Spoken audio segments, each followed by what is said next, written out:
Hello, everybody, to our Tagmarshal expert session.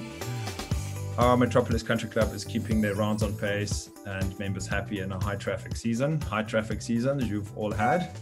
And here's a club that's done exceptionally well. So we're delighted to have Craig Thomas with us, the PGA head golf pro at Metropolis Country Club in New York. Craig, how are you? I'm doing great, Bobo. How are you doing today? Yeah, very well, thank you. And we also have another familiar face and friend in Bill Carroll, who is our Tagmarshal partnership rep in the Northeast. Bill, how are you? Where are you today? You've got so many homes, I've lost count. I'm actually at my home in the Berkshires, where it did snow last night. We got about an inch of snow. Thanks for having me, including me. Happy to be representing Tagmarshal for the last 18 months or so. And prior to that, I represented Morel Studios for 6 years, selling awards. So I'm pretty familiar with most of the clubs and the personalities in the Met section, New England section, Jersey section. Big territory, but really proud to represent Tagmarshal on the product. It's a great company. Thanks, Bill. Yeah, you also, we're all for diversity, so we got another redhead in you on the team. We needed one more. All right, Craig, Metropolis, quite a household name in the New York Mets section. Why don't you do us a favor and do a quick intro on yourself and the club? Sure thing, Bobo.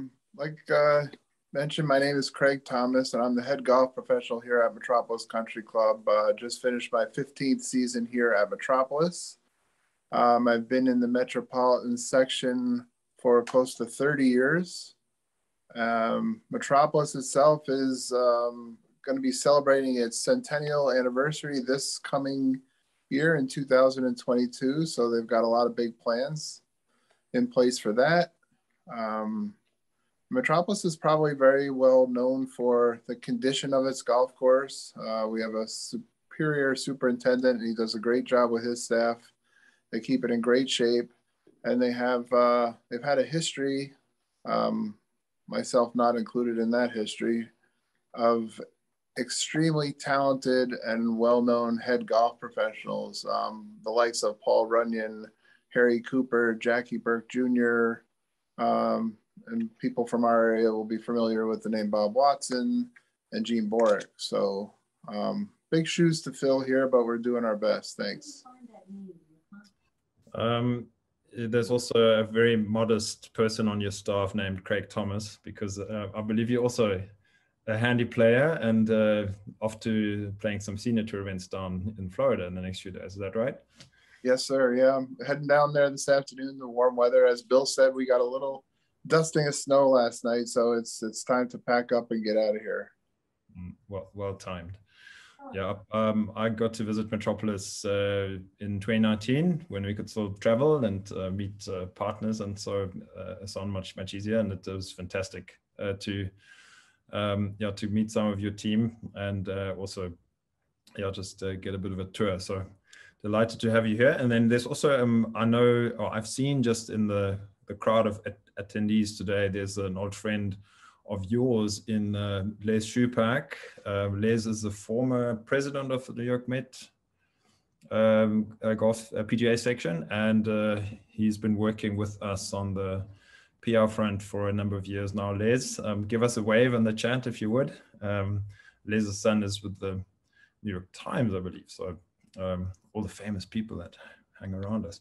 Okay, thank you for the introduction. We've got a few points to talk through today, and thanks everyone for making some time. If you have any questions at any point, shoot them through in the chat or the Q&A, and we'll obviously try and answer as best we can. If you'll allow me a quick introduction to Tagmarshal, I'm Bodo Sieber, the chief janitor, as I always joke. Tagmarshal is a golf course optimization system. So we specialize in anything on-course operations and traffic management. We have tracked way over 20 million rounds of golf. I wouldn't be surprised if there was a 3 coming up here soon. I guess it's been a busy year for us too. Data is one of our key value contributors, and also collect a lot of it. And we are now working with way over 350 golf courses. We're very blessed in that we get to work with 30 of the top 100 in the US. So there's some of the household names here, Wingfoot, not far from where Craig's club is, in Oakmont. They were in a webinar with us about 8 weeks ago. Hazeltine hosting a Ryder Cup in the not too distant future. And then obviously also, that's the private club section, then also some of the household resorts and they all have some key focuses. They want to provide the best possible player experience. They want to drive efficiencies and to want to optimize revenue, right? So those are all key business focuses in the game. We also take partners to the European Tour. So we get to add value in the tour space and learn there as well. And also partners to the USGA and RNA wherever we can, especially in the data field. We did track the World Amateur Champs that the RNA held at Portmarnock in Ireland. So that was a great and fun event that we got to help out and just adding value where we can. And we're delighted to have fantastic partners, including Metropolis Country Club. You are now in season 4 using the system, if I'm not mistaken. Is that right? That's correct. We just completed season 4. Yes. So there's lots of data to look back at, and also really great to see how the team and Craig have just kept getting better and better at what they do.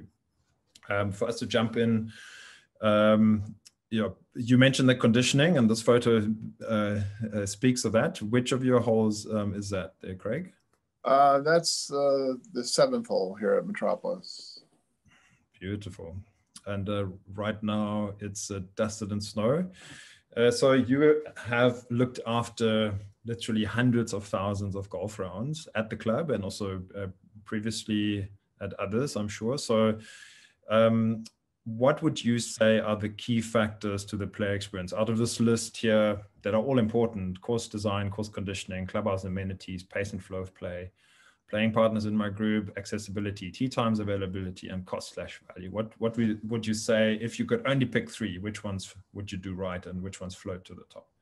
I mean, I think being at Metropolis here, course conditioning has to rank very high on our list, along with the pace and the flow of play. And then I think everything else kind of falls behind those 2. But if I had to pick a 3rd, I might say accessibility and tee time availability as being our 3rd. Those would rank up there for us. And I'm sure that you're making great points. I'm sure that last one, tee time availability, is one that started to float up in 2020 and 2021, right? How's your traffic been compared to the normal years before that? It's up. It's up considerably. I mean, for the first time since I've been here, and it's only gotten busier since I've been here previous to my arrival, we were over 20,000 recorded rounds this year.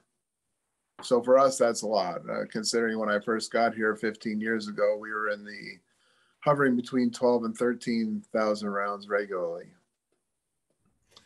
Yeah, that's a huge difference and a much different landscape to manage. Craig, you mentioned course conditioning, pace and flow of play, accessibility, tee time availability as the top 3. And we've got a bit of research to share that comes out of the USGA. And they quizzed some 20,000 golfers and came out with a similar answer. So, no surprises, right? 82% of golfers say course conditioning is key. So this normally comes out top. And if you look at your budget, and you mentioned you've got a phenomenal superintendent, you also know that this gets a lot of attention at most clubs. And then very close to that, at 74%, is pace and flow of play. And in between actually is good things like accessibility. Tee time availability is also highly ranked, and who's in my group. Don't pair me with that strange single with the red hair. Oh, Bill. I wouldn't want to be paired with you because you in my group because you take my money. So It's connected with your head. So that's what the research says. And there is one other set of research that goes quite a bit deeper. This lady here on stage is Professor Christina Schoonover from the University of Wisconsin, and she is also the head of operations at Erin Hills, our very first partner that we've worked with, and they've been phenomenal leaders on this field, and also because Chris Schoonover is so knowledgeable as an academic, and she's really brought that into the golf management space. So this was at the Golf Innovation Symposium that was held in Tokyo in 2019, again that year that we could all travel. And what they found was that what they presented there is out of 1,000 touch points in a round of golf, and a touch points includes things like teeing off, driving through the gate, putting your clubs in the trunk, anything that's got to do with that, booking a round, having a drink afterwards. All of these are part of the golf experience. And what they found is the worst thing that you can do for a tour golfer, the absolute low ranking, this frustrates me like nothing else in my golf life, is corrective pace of play actions. That's the overall worst score. Now, corrective pace of play actions normally in this understanding is somebody coming over and say, hey guys, you're slow, get on with it, right? And this is what golfers, just their brains malfunction because nobody wants to be called slow, right?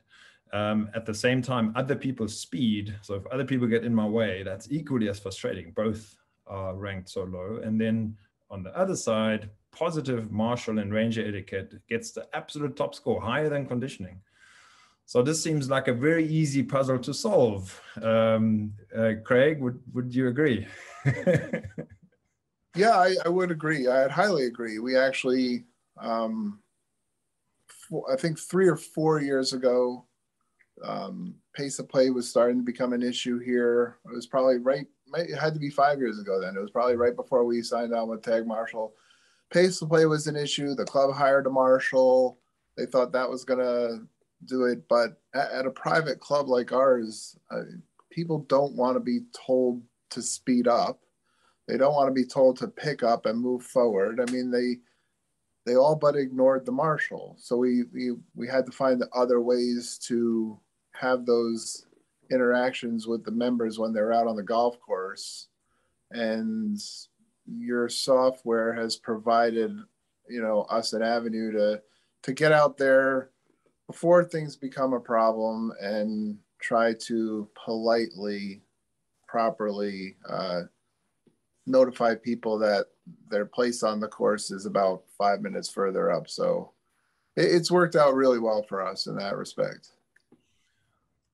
Yeah, we're going to talk about how your members have responded to the program. Obviously, it's second nature now to everyone, right? Because you've been doing it for such a long time.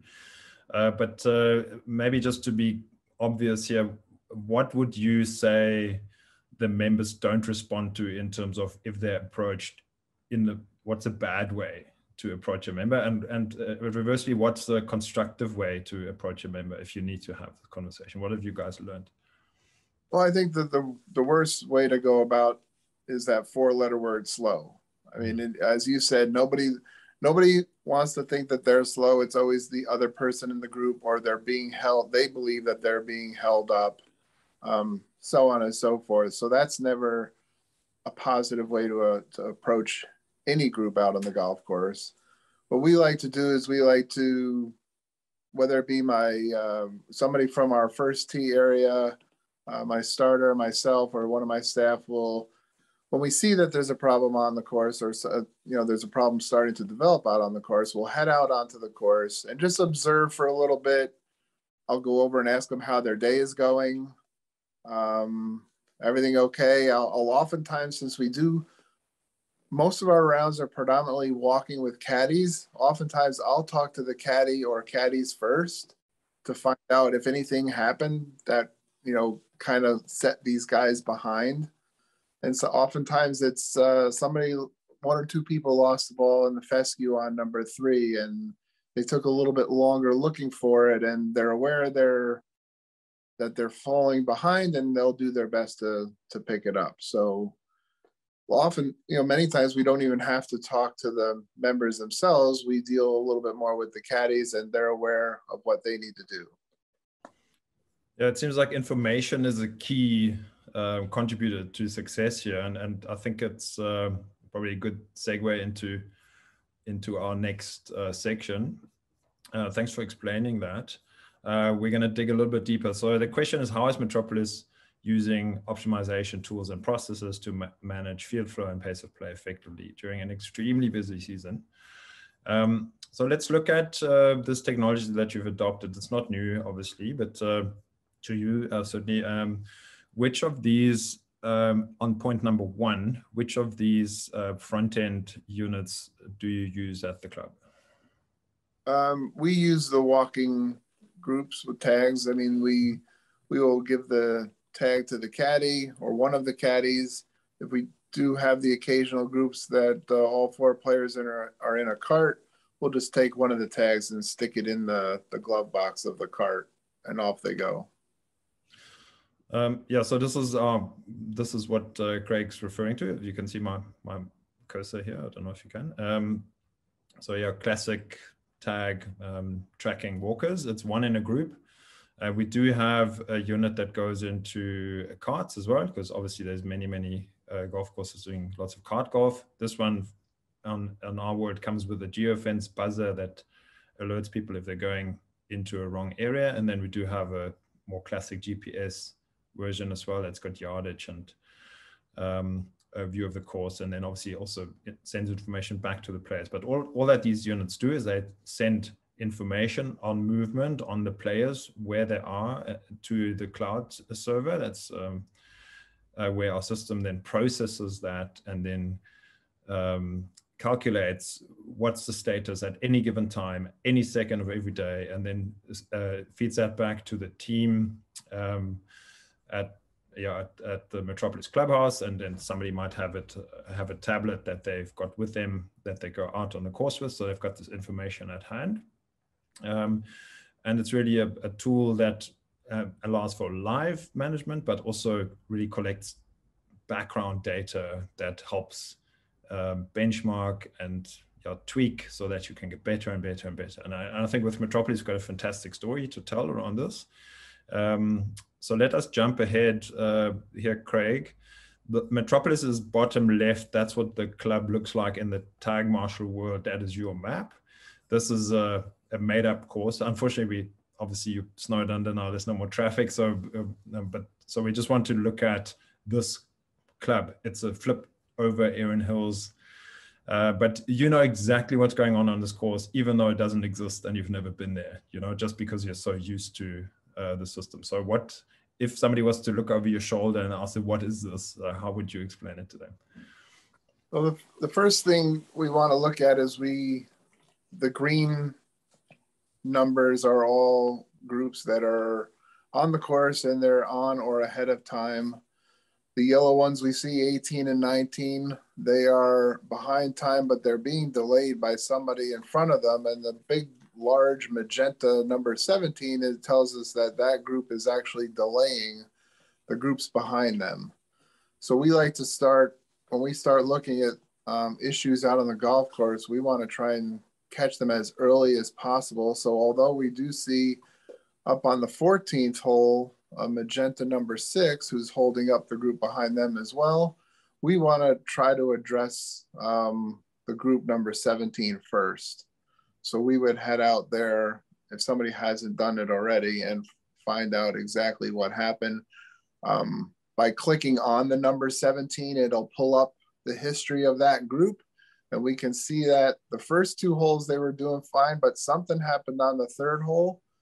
And the 4th hole was a little worse, and the 5th hole is now even worse. So that, again, I would talk to the caddies and say, listen, you guys got off to a good start. What happened on 3, and why is it getting only worse? Because they have now been over the allotted time per hole for 3 holes in a row. And then if need be, I'll just politely say to the guys, hope you're having a good day. Do what you can, see if you can kind of close the gap and catch up to the group in front of you. Again, not mentioning the slow word. The S word is not allowed. I know some of our other partners, they say, well, you're out of position, meaning you're supposed to be half a hole And that seems to compute well with the golfers. Right. There's also a red icon here. This one, you know it well, it says, well, they're out of position, but they're not impacting anyone just yet. So what our system does, it calculates all this movement data versus a grid that sits in the background. So every hole's got multiple grid zones where you're supposed to be versus where are you in reality. And then also the groups relative to one another in terms of the time gap in between. And then we prioritize. It's quite a complicated algorithm or complex rather, that this group number 5 is the big issue because their trend is negative, they're getting worse, and also they're so early in the round and they already have a tail of 2. So that's exactly who you want to talk to. And I would guess, Craig, that if your team goes out and has a chat, you'd probably then also go to the groups behind them who in a past life would have called the clubhouse and saying, we're being held up and where are you? So Right. is it part of the strategy as well to put their minds at ease a little bit? Yes. I mean, it depends where they are on our course. If I have to drive, or if we have to drive past them on our way out to group 17, we'll mention to them preemptively, listen, I know you guys are being held up a little bit. We're gonna kind of move the group ahead of you along. Just do your best to keep up with them. And if we get to group 17 first, because the other groups are further away from the golf shop when we head out there, we'll talk to group 17 and then we'll go talk to 18 and also 19 and say, listen, I know you guys are held up a little bit. Things are going to get better. We talked to them. Just do your best to keep up with them. And then we just, if it's really bad, we'll just kind of hang out there and watch them for a little bit. We may even act as a little bit as a caddy for group 17 for a hole or two, just to try to get them back into position, because that early in the round, that could ruin the day for a lot of people behind them. Sure. Yeah, it's certainly worth the effort. And if you can get them back in position, you've saved the day for everyone behind them and you're not getting any phone calls and it's success, right? You mentioned earlier, if the conditioning is right, the flow is right, that's happiness, and the rest sort of falls into place. We also obviously can track superintendent vehicles. So very often the superintendents would plug into the system and they would see if there's a viable gap in the field, can their team get more done, which is helpful. And then if there's a drinks cart about, well, that's also helpful to know, especially if they're mobile. But at your club, at Metropolis, you also have a T-sheet integrated and it pulls the names through to the system. Are you finding that useful when it comes to knowing who's who before you even go out there? Yes. I mean, we find that very useful. We use 4 Ts for our tee time system, and it talks very well with Tagmarshal. So the groups are already in there. When we assign the tag to the group, it pulls the names over. So when you're in the shop and you first see that red number start to show up, or the magenta number, you click on the name and oftentimes it's an aha moment. Okay, you knew this was going to be a problem. I didn't think it would be a problem this early in the day, but let's go talk to Mr. Fill in the name. I'm not even going to say a word. Mr. Bill Carroll. No, you can use my name. I'm that guy. Okay. Okay. No, that's great. And we do have, I think it's about 15 integrations now. So in the private club space, the Jonas, the Club Essentials, 4 Ts, it's really smooth. And it adds a lot of value. So over time, and you have a lot of history to look back at, each and every single member, then also we're building a profile on, right? So that you can see at any time, where does this person sit in terms of how often are they delaying others? How often are they on pace? What's the experience like generally? Where do they fall out of position? All of those things are available. And we were talking about information that's available. Here's an example of what we call a track map, where every single round that gets played has got one of these attached at the end of the round, where you can see how did this group move along their day, who was in it. These are fake names. Craig, we don't want to point out any one of your precious members here, but this is a real round that happened on the 24th of July. And this round came in at 4:24. which is a bit over your goal time. What's the goal time you're playing towards, or were in July? Do you recall? Well, we have a staggered goal time here at Metropolis, which I think has helped us as well. Anybody teeing off 8:30 or earlier, their goal time is 3 hours and 50 minutes.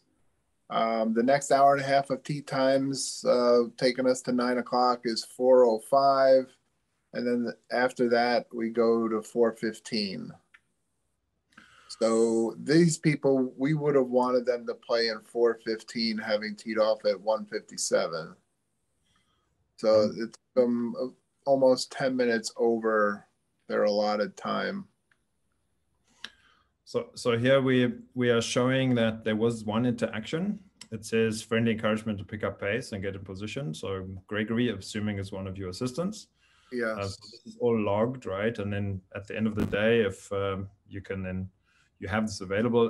Do you ever use this? Do you ever need to have sort of a deeper conversation maybe with a member if they, if they maybe fall behind a little bit too often? We've had certain conversations. I don't put anybody else in that position, but I've had certain conversations with some members. Really, what it comes down to, our committee, our golf committee, has set up a process that, if you don't play within 5 to 10 minutes of your expected time, you're going to receive an email from our golf chairman. If this happens twice within a 2-week period, you are going to then be assigned a tee time more commensurate with your ability to get around the golf course. So if you're always signing up for the 8 o'clock time, yet you can't finish in anything less than 4 hours and 5 minutes, then you're going to be pushed back to, somewhere around 9 o'clock or later, depending on all the other people. So at that point in time, when that person has continually put in for an early tee time, and they keep receiving a 9 or later tee time, because our tee times are assigned by a quote lottery on the weekends, that's when the conversation sometimes needs to be had. And I've had that conversation on more than one occasion with a few members, and very politely say, well, let me show you something. Let me show you. And I'd call their individual name up, and it tracked their rounds, and we can set the date for all of last year, all last month, set the parameters however you want. Listen, here's your last 20 rounds played. Only, 20% of the time are you meeting our goals, Well, then they'll say, well, somebody's ahead of me is holding me up. Well, no, nobody was holding you up. You were actually holding other people up. And the information is right there. The data is there. They can't argue with it. That's always a big thing for a lot of members. They will blame it on their playing partners, or they were held up at the turn, or the group in front of them was slow, so they're slow. But the way your system's set up, if he's a yellow all the time, yeah, he's being held up. But as soon as he is that magenta color, he's the culprit. Yeah, I think you're making some good points here, in that fact and data really even out the conversation, and there's no opinion, there's no perception.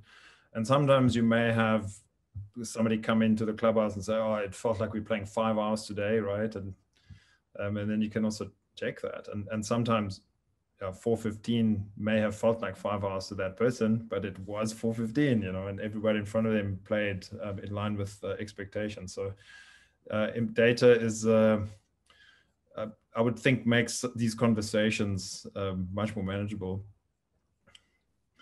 Yeah, 100%. We'll oftentimes at the end of the days, we'll receive an email. It'll go to myself, or it goes to the gentleman here that run our first tee, complaining. A member got home and just, oftentimes maybe they didn't play that well. They had a bad day, and now they're just let off some steam, and it comes through that place to play was awful. It's the longest round I've ever played. So you call it up, and it's not that bad. It's 4 hours and 10 minutes. You're teeing off at 11:30 on a Sunday. That's not, it used to be a lot worse. So great to hear. And yeah, we also talking to pros who actually use this information to try and help their members improve, right? If they get stuck at certain holes too often, and well, how can I help you be better? And that's another lesson that's can be put to good use, right? Let's jump ahead. Craig, thanks for the insight here. What's the impact on operational efficiency? Because we've all been in that boat now the last 2 years that there's so much traffic, and you don't necessarily have bigger staffing contingents. You need to get more done with less resources. Also, resourcing into the future is getting harder, not easier. So let's maybe talk a little bit to how is it helping you be more efficient? You mentioned you used to have a marshal, assuming that's not the case any longer, and just in terms of how is it impacting your day-to-day to get things done better? Well, we take, you're correct, we don't have a marshal anymore. We felt as though just sending somebody out there for the sake of members seeing him was it was a waste of time and money. I mean, it just did not produce any results. We do take a lot of the information from people's rounds when we are, assigning tee times for the following week. We know who has historically our quicker players, our slower players, and we set the tee sheet up accordingly. And that helps us a lot.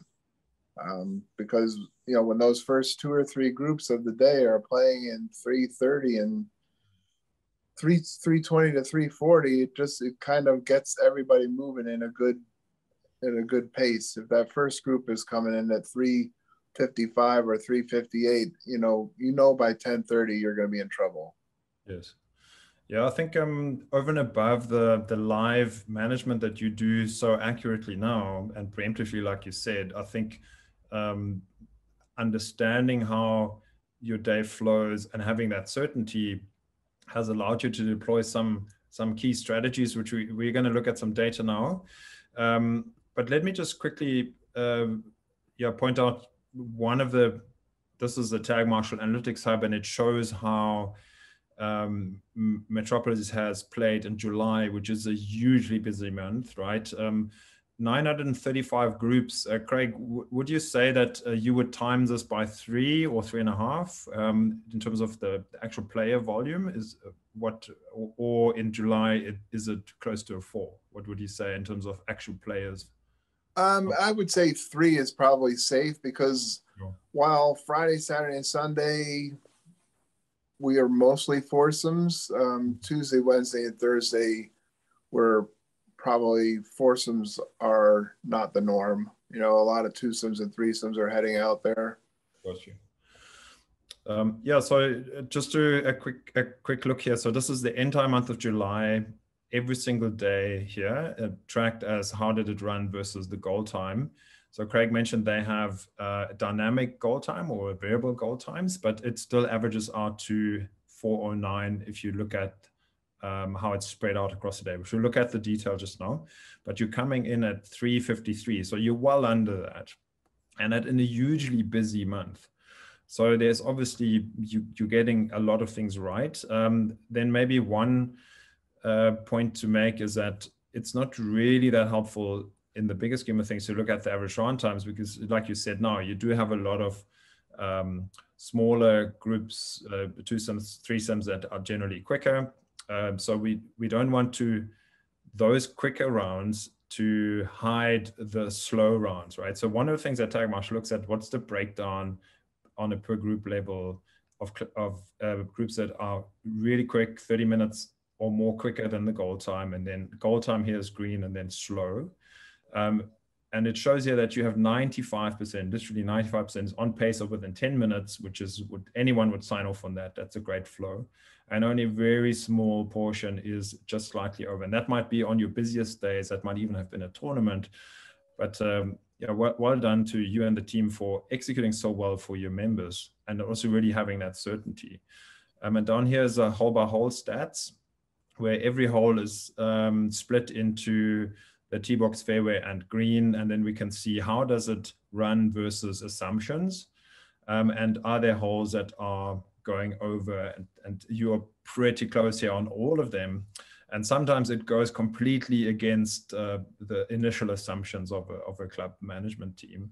But having that data, and then many clubs also use this then to make changes. That might be a different setup, that might be making a hole easier, making a hole tougher, just to balance things out. Is that something that you've taken into consideration? And what of this data do you look at? So let me jump back on a day-to-day or month-to-month or maybe end-of-season reporting basis, and is it helpful to the club? We look at the hole by hole more at the end of the season. At least we have looked at it in the past at the end of the season to see if we needed to adjust our goals on any particular holes. When we first started with you guys, we probably tweaked it 3 or 4 times since then. You can see how the 9th hole kind of slows down, which if that particular hole, it's a very short par 3, not a big deal, but it's right. It ends right here at the golf shop, and the halfway house is here, and the restrooms are in the golf shop. So that all just kind of adds to the amount of time before they kind of get back out there on the course. And then the 10th, 11th, and 12th holes are all fairly difficult holes. So that 4-hole spread right there with all that red showing is not, we don't like to see that, but we just kind of live with it right now.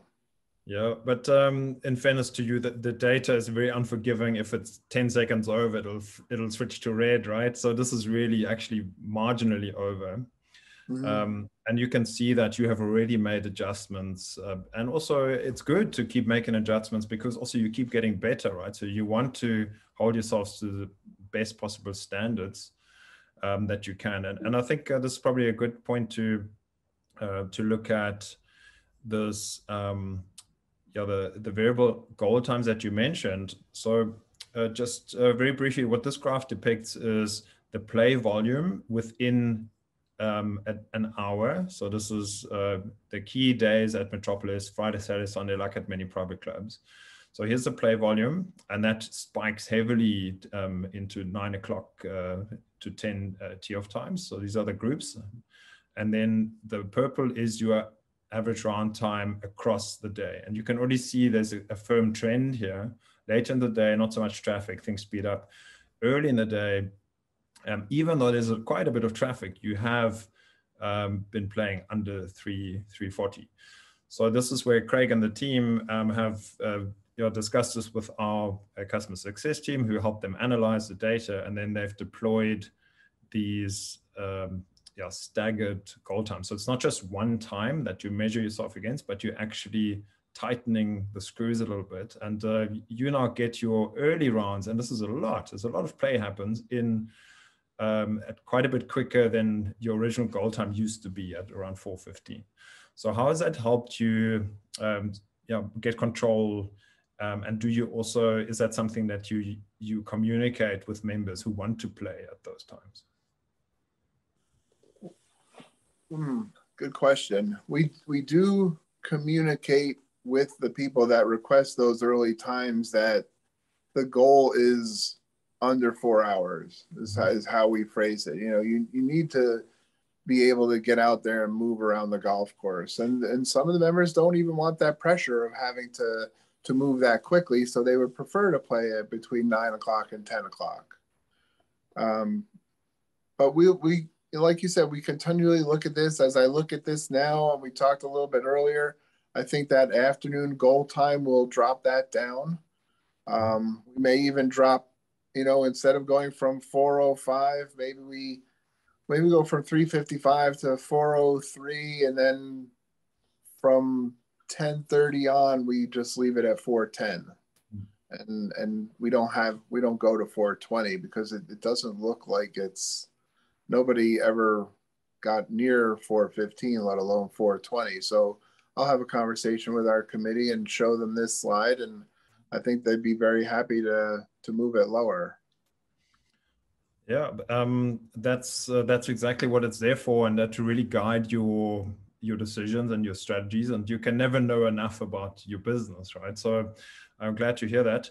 I think what's probably worth mentioning is that this is really the sum total of a lot of little things that the team at Metropolis does right every single day. So it's not about massive changes, it's about getting the small things right continuously, and then you keep getting better and better and better. And to show that, here's 2018, which was a regular old year at Metropolis, 119 groups tracked, you mentioned ×3, so that's a single day.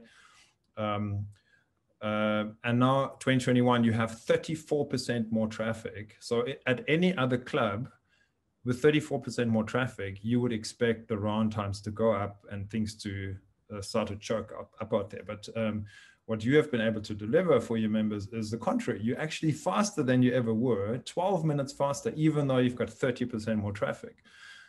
If we had this magic wand and on my way to work, there's 34% more traffic and I get through 12 minutes quicker, I was like, please sign me up. How much can I pay to be in the fast lane?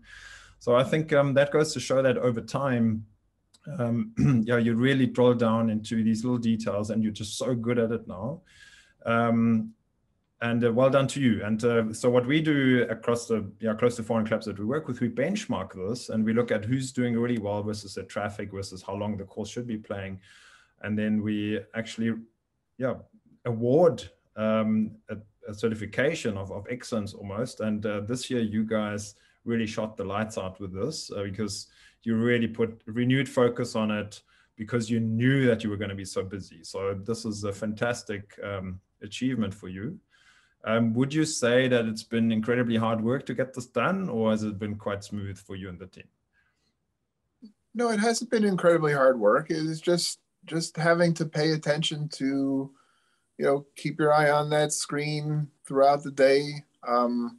We have a gazebo over by our first tee area. So they have 2 monitors in there. One always has 4 tees running. One always has the Tagmarshal screen running. So we are very aware of what's going on out on the golf course. And then the same thing here in the golf shop. We have 2 screens at the front counter. One is always got our point of sale up and running on it. In the background, the Tagmarshal is up on that. And then the side screen up there at the front counter always has the Tagmarshal thing on it. So, we'll just always, just refresh it, look at it. The girls in the shop know that if they see, they don't even know golf. None of them play golf, but they know that red and magenta circles are not good. Mm-hmm. So if I'm not around, and as long as I'm not out there on a lesson and they know I'm available, they'll reach me on the radio and they'll let me know that Mr. So-and-so's group on the 3rd hole is already red. So then I'll, take the appropriate actions. Nice. It makes it sound so easy.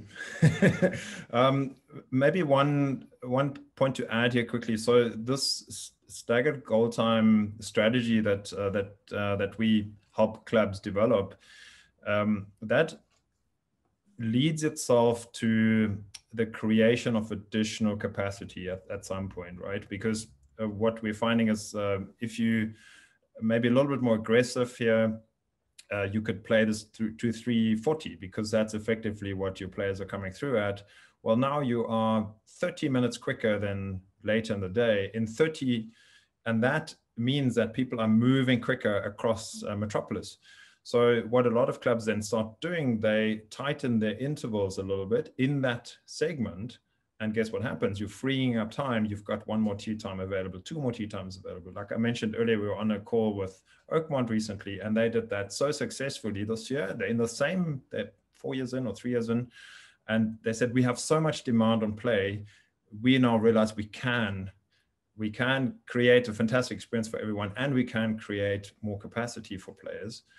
So they had 2,000 additional rounds that they could make available just by tweaking this a little bit.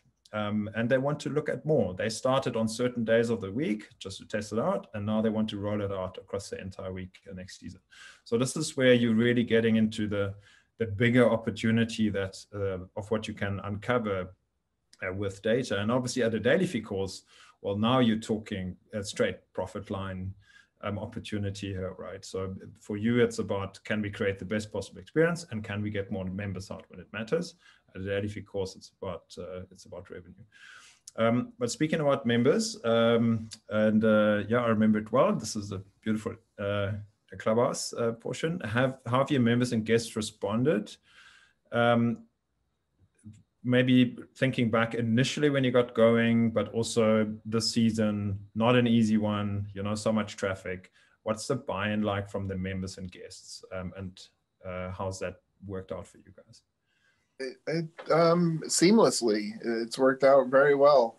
We took in a bunch of new members in the past year to year and a half, and some of our, you know, longstanding Metropolis members had some very big concerns that the course was getting too crowded, and rounds were going to take too long and things of that nature. So the rounds aren't taking the time that they thought they would. So that's been a great thing.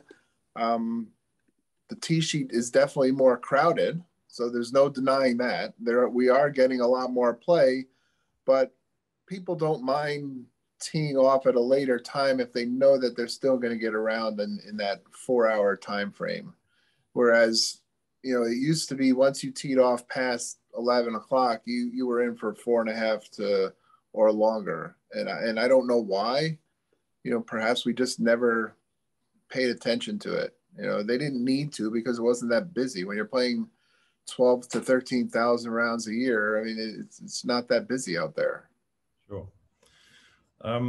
Craig, one of your colleagues over at Hampton Hills Country Club, he mentioned recently in a conversation, he feels 2021 is the last season of forgiveness.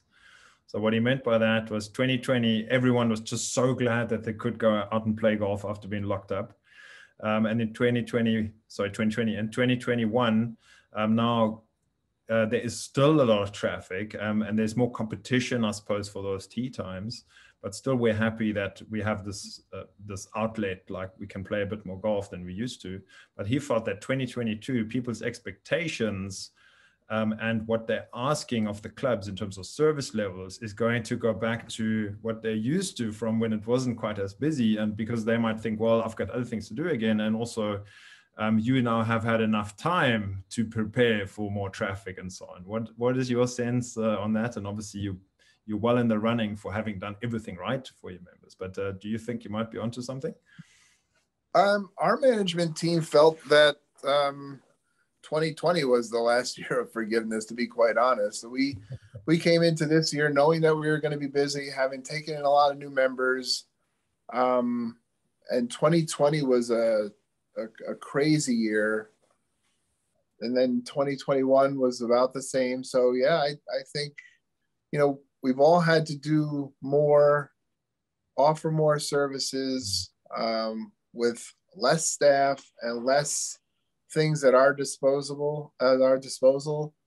So I think people just expect it now. I mean, it's not, they don't want to hear you're understaffed. They don't want to hear, you know, there's not money in the budget for this or not money in the budget for that. You gave them everything they wanted through this terrible year and a half. And in their mind, this is over. Yeah. You know, the club has made a point that we are budgeting and forecasting for 2022 to be, you know, that this whole mess is behind us. Mm-hmm. And we just have to be ready for everything that they're going to throw at us. I think he hit the nail right on the head there. Nobody's expectation level is going down. Sure. But look, the bright side is obviously opportunity, right? What would we have given for a growth burst like that? And also, especially more younger members and more new players joining the game. It's a blessing, and we're probably very fortunate to be one of the few industries that's actually been able to grow. So now we have to just do the right thing for everyone, and especially also accommodating newer players and finding that middle ground. And I think you guys have done a phenomenal job this season, and you just keep getting better. So, but now it's time for a break. You are heading south to play a few tournaments, I believe. Yes, yep. I just finished packing my clubs this morning and catching a flight this afternoon. So Nice one. it's time to go relax a little bit. We had one Q&A question about what is needed to do an integration into a T-sheet. Yeah, so it normally works via API. Let us know, and then we can give you some information. And the bottleneck's normally not on our side, but it might be on your existing T-sheet. What API systems do they have that we can plug into? I'm very happy to talk. Thanks for the question. If there are any other questions for Craig, please shout. Bill, what have you learned? You're the expert on the New York golf. You play too much golf up there, just be honest. Not playing any golf right now, unfortunately. But no, I thought the session was great. One thing that I did want to highlight was that, you know, Craig mentioned being on top of the screens. One of the beauties of the systems is the custom alerts. I don't know if we really touched on that, but, you know, you can set the system up in several different ways to get high alerts, low alerts, robocalls, text messages, emails. You don't even need to be at the course to get a notification if someone's behind play or breaking a geofence, that kind of thing. So that's a very valuable benefit that goes with the system. Yeah, good point. Efficiency is, yeah, we can always look for a little bit more, a little bit better, right? And the sum total of it then really makes a big difference. Okay, yeah, I'm not seeing any more questions pop up. We have tried to caddy you through this in a good time. I think we've done really well. Craig, thank you so much for your time and the insight. And well done again to you and the team for this phenomenal season. It results in 34% up in traffic, and you bringing down your round times and making everyone happy. I hope that you can use this data in your and feed it back to your club leadership, because it really goes to show that the effort has paid off for all the members and all the many rounds that we've played. But now you must enjoy a fantastic break, and then yeah, we hope to. Are you heading down to the show? Seeing that you, yeah, we're excited to go back to the show, so we will be there. Nice, that'd be great. Yeah, shake some hands, check what's new. It's not going to be quite as big, but we all have maybe a little bit more time to engage and interact. So yeah, we're looking forward to seeing you down there. Have a great break, and thanks again for your time. Bill, you also got to head south now if you want to play golf. Thanks, Craig, for the time. Okay. All right, guys. Thank you very much for having me. Thanks to all the guests for listening in. Okay. Bye.